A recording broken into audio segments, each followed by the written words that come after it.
ଏ ବାଞ୍ଛା କାକା, କାଲିଠୁ ତୁ ତ ଦୁଷ୍ଟ ବଳଦକୁ ଆଉ ଗାଈ ପାଳିରେ ଛାଡ଼ିବୁନି। ତୋ ବଳଦ ମୋତେ ପୁରା ନାକେଦମ କରି ସାରିଲାଣି। ଗାଁଟା ଯାକର ସବୁ ବଳଦ ଓ ଗାଈକୁ ଗୋଡ଼େଇ ଗୋଡ଼େଇ ମାରୁଛି। ଯେତେ ବାଡ଼େଇଲେ ବି ଜମା ବୋଲ ମାନୁନି। ଏତେ ଦୁଷ୍ଟ ବଳଦକୁ ମୁଁ ଜମା ସମ୍ଭାଳି ପାରିବିନି। ତୁ ଦୟାକରି କାଲିଠାରୁ ଗାଈ ପାଳିରେ ତୋ ବଳଦକୁ ଆଉ ଛାଡ଼ିବୁନି। ମୁଁ ଆରେ ବାବା ରାଧୁଆ କିରେ ତୁ ଆଉ ରାଗେନା। ଇଏ ବଳଦଟା ବାପ ଶ୍ୱଶୁର ଘରୁ ଆସିଛି, ନୂଆ ଆସିଛି ତ ସେଥିପାଇଁ ଏମିତି ଦୁଷ୍ଟ ହେଉଛି। ପୁରୁଣା ହେଇଗଲେ ଆପେ ଆପେ ବାଟକୁ ଚାଲି ଆସିବନି। ତୁ ବ୍ୟସ୍ତ ହନା, ମୁଁ ଆଜି ତାକୁ ବାଡ଼େଇ ସାବାଡ଼ କରୁଛି। ହଉ ବାଛା କାକା, ମୋର ଡେରି ହେଇଗଲାଣି, ସମୟ ହେଇଗଲାଣି। ମୁଁ ଯାଉଛି ଗାଈ ପାଳି ନେଇକିରି ଜଙ୍ଗଲକୁ ଯାଏ। ସିଆଡ଼େ ବହୁତ କାମ ଅଛି ମୋର। ହଉ ତୁ କାକା ଘରକୁ ଯା। ଏମିତି ପ୍ରତିଦିନ ରାଧୁଆ ଗାଈ ପଲକୁ ନେଇ ବଣକୁ ଚରେଇବାକୁ ଯାଏ ଏବଂ ସନ୍ଧ୍ୟା ହେଲେ ବଣରୁ ଫେରି ଆସେ। ରାଧୁଆ ସ୍ୱଭାବରେ ଭାରି ମଜାକ ମିଜାଜର ଥିଲା। ଦିନେ ମଜା ଦେଖିବା ପାଇଁ ରାଧୁଆ ବଣରେ ଥିବା ଏକ ଗଛ ମୂଳରେ ଲୁଚି ଖୁବ୍ ବଡ଼ ପାଟିରେ ଡାକ ପକାଇଲା। ଦୌଡ଼ି ଆସ ହୋ, ଦୌଡ଼ି ଆସ, ଦୌଡ଼ି ଆସ ହୋ, ଦୌଡ଼ି ଆସ, ମୋ ଗାଈକୁ ବାଘ ଖାଇଗଲା। ରାଧୁଆର ଏମିତି ଚିତ୍କାର ତାର ଗାଁ ଯାକ ଶୁଭିଲା। ଗାଁ ସାରା ଲୋକ ରାଧୁଆର ଏମିତି ଚିତ୍କାର ଶୁଣି ହାତରେ ଠେଙ୍ଗା ନିଆଁ ଧରି ସେ ଡାକୁଥିବା ସ୍ଥାନ ଆଡ଼କୁ ଜୋରରେ ଧାଇଁବାକୁ ଲାଗିଲେ। ଶୁଭୁଥିବା ସ୍ଥାନ ଆଡ଼କୁ ସମସ୍ତେ ନିଆଁର ମଶାଲ ଧରି ଦୌଡ଼ିବାକୁ ଲାଗିଲେ।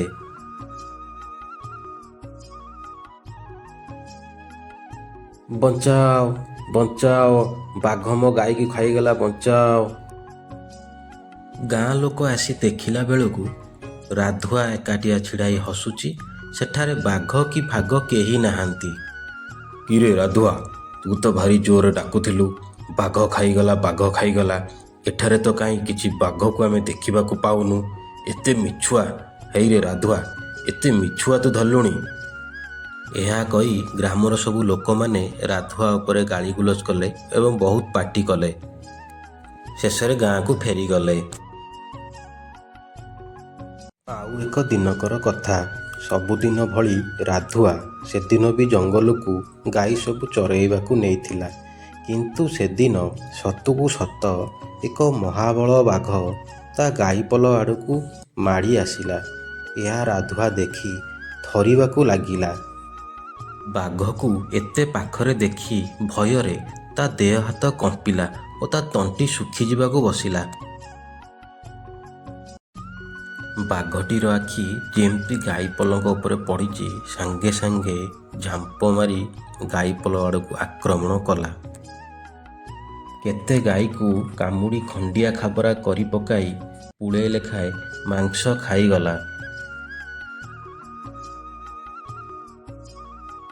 ରାଧୁଆ ଭୟରେ ଗୋଟିଏ ଗଛ ଉପରକୁ ଚଢ଼ି ଲୋକମାନଙ୍କୁ ଆଗ ପରି ବଡ଼ ପାଟିରେ ଡାକ ପକାଇଲା।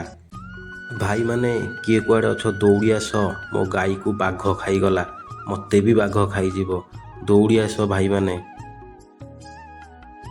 ଲୋକମାନେ ତା ଡାକକୁ ଶୁଣିଲେ ଏବଂ ନିଜ ନିଜ ଭିତରେ କଥା ହେଲେ। ରାଧୁଆଟା ମିଛରେ ଏପରି ଡାକୁଛି ବୋଲି ଭାବିଲେ। କେହି ଜଣେ ବି ଆସିଲେ ନାହିଁ। ଗାଈମାନେ ଦୌଡ଼ା ଦୌଡ଼ି ହୋଇ ଗାଁକୁ ଆସିଲେ। ରାଧୁଆ ଭୟରେ ଥରି ଥରି ଗଛ ଉପରୁ ତଳକୁ ପଡ଼ିଗଲା।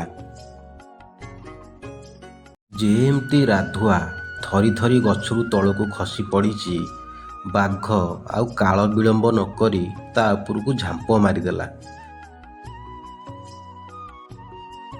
ବାଘଟି ରାଧୁଆକୁ ମାରି ତା ମାଂସ ଖାଇ ବଣ ଭିତରେ କେଉଁଆଡ଼େ ଅଦୃଶ୍ୟ ହୋଇଗଲା। ଗାଁ ଲୋକମାନେ ପ୍ରକୃତ ଘଟଣା ଦେଖି ଓ ଶୁଣି ବହୁତ ଆଶ୍ଚର୍ଯ୍ୟ ହେଲେ ଓ ମନ ଦୁଃଖ କଲେ। ଏଣୁ ସାଙ୍ଗମାନେ, ଏହି ଗପରୁ ଏତିକି କଥା ଶିଖିଲେ କି ମିଛ କହିବାର ଫଳ କେବେ ଭଲ ନୁହେଁ। ମିଛ କହିଲେ ନିଜର କ୍ଷତି ହୋଇଥାଏ। ମିଛ କହିବା ମହାପାପ।